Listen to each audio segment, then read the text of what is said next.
Hey, welcome to Echo POV on Easy English Echo, where we talk casually but dig deep. That's right, two friends, two different views, but one chill debate. Today's topic hits everyone: social media versus living private.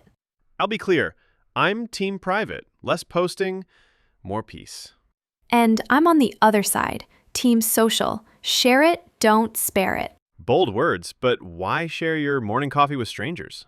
Because even small posts can start real conversations. True, but opening that door also means inviting in strangers.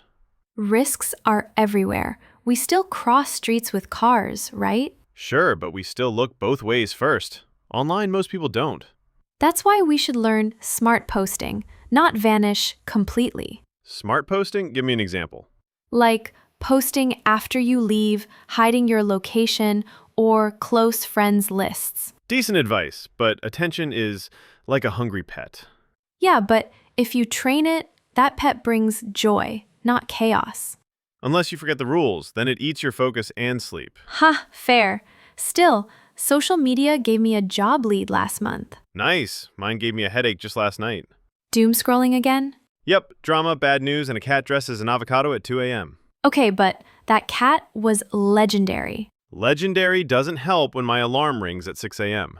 Fair, but community online really does matter. Define community. People toss that word around too easily. For me, it's folks who cheer you on and check in when you vanish. And what if they're the first to vanish themselves? Then you learn they were highlights, not real friends. Ouch. That's why I keep my circle small and offline. But some real connections do start online. Sometimes, yes, but algorithms aren't friendships. True, but they can act like bridges. You choose who crosses. Unless the bridge collapses, hacks, leaks, stolen data. Strong passwords, 2FA, and avoiding shady links fix most of that. Yet, people ignore all that while chasing likes. Let's set a rule then. Joy first, like second. And health first, screen time second. Deal. But don't forget, social media fuels the creator economy. I don't. I just think privacy is the new luxury. Luxury? Explain. Scarcity makes value. A quiet life feels richer. Or invisible. If no one sees your art, does it exist? It exists to you and maybe to 5 people who matter. I'd rather reach 5,000 and hope 10 really care. I'd rather have 5 who bring me soup when I'm sick. But maybe social media helps those 5 find you. Or maybe it distracts me from seeing them in real life. Tricky point. What if we try switching lifestyles for a week? Tempting, but first let's dive into boundaries and mental health in part 2.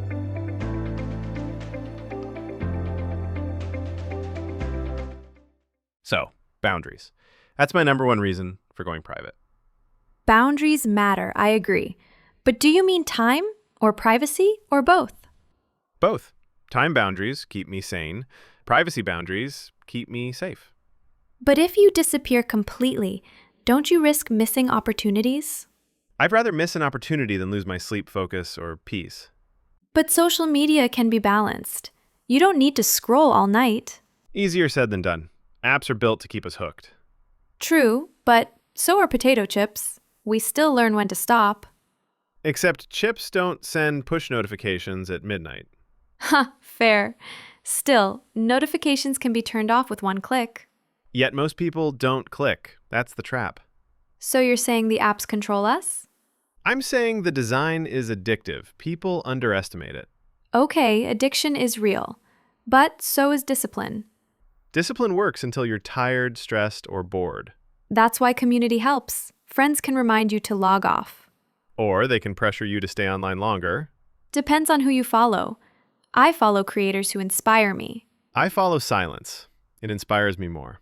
Silence doesn't pay the bills, though. Social content can. And mental breakdowns can cost even more. True, but honestly, my happiest moments online were when strangers became friends. And my happiest moments offline were when friends stayed strangers to the internet. That's poetic, but don't you feel invisible sometimes? Invisible online, maybe, but visible to people around me. What about self-expression? Doesn't posting feel empowering? Sometimes, but journaling feels more authentic to me. Interesting. I see journaling as private, posting with no likes. Exactly. And that's the point. No pressure, no comparison. Comparison is tough, I'll admit. Scrolling can mess with confidence. That's why I say privacy protects mental health. Or maybe sharing struggles can normalize them, help others too.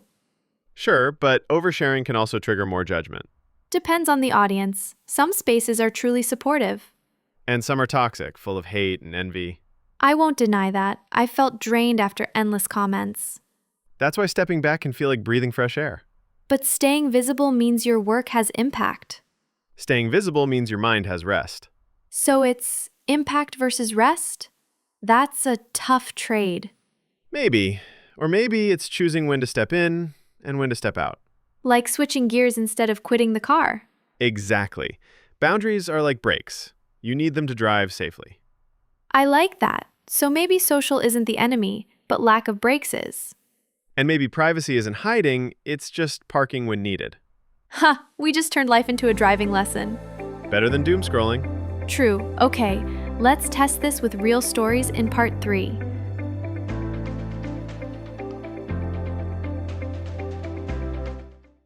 So let's make this real. What's your best moment thanks to privacy? Easy. Last year, I spent a weekend offline. No phone, no noise. Wait, 2 days with no phone? Didn't you feel cut off from the world? Surprisingly, no.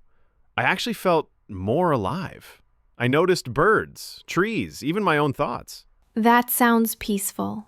I'll admit. Exactly. I came back feeling calmer, sharper, and more focused on real priorities. All right, my turn then. My best online moment was posting my artwork and seeing it reach thousands. Thousands. And people reacted well?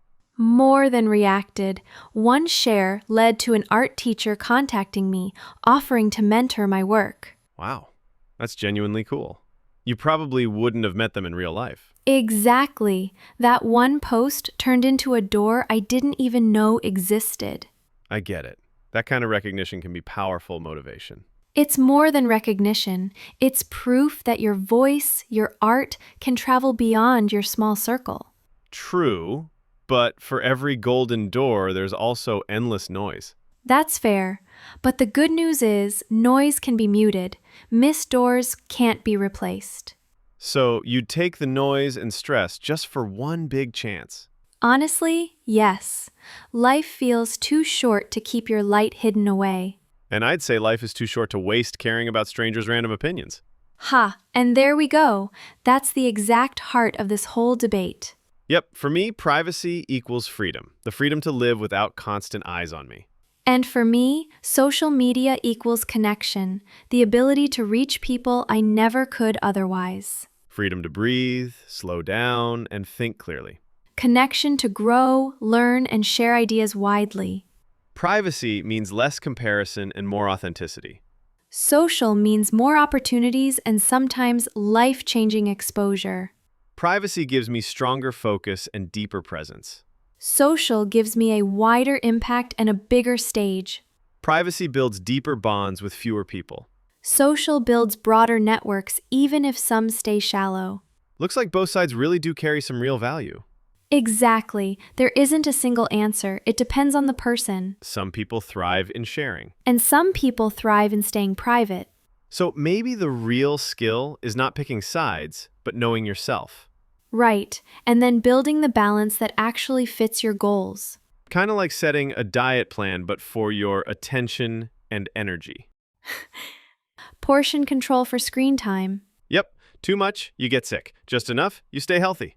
So maybe social media isn't automatically the villain here. And privacy isn't automatically the magic cure either. It's about balance, not extremes or all or nothing choices. Exactly. Balance is tricky, but it's usually more rewarding. So, am I switching to team private? Not yet. And I'm not running to team social either. But we both learned something from each other. And hopefully our viewers also experiment and find their own balance. Perfect ending. Because in the end, this debate isn't about winners. It's about choices we all get to make.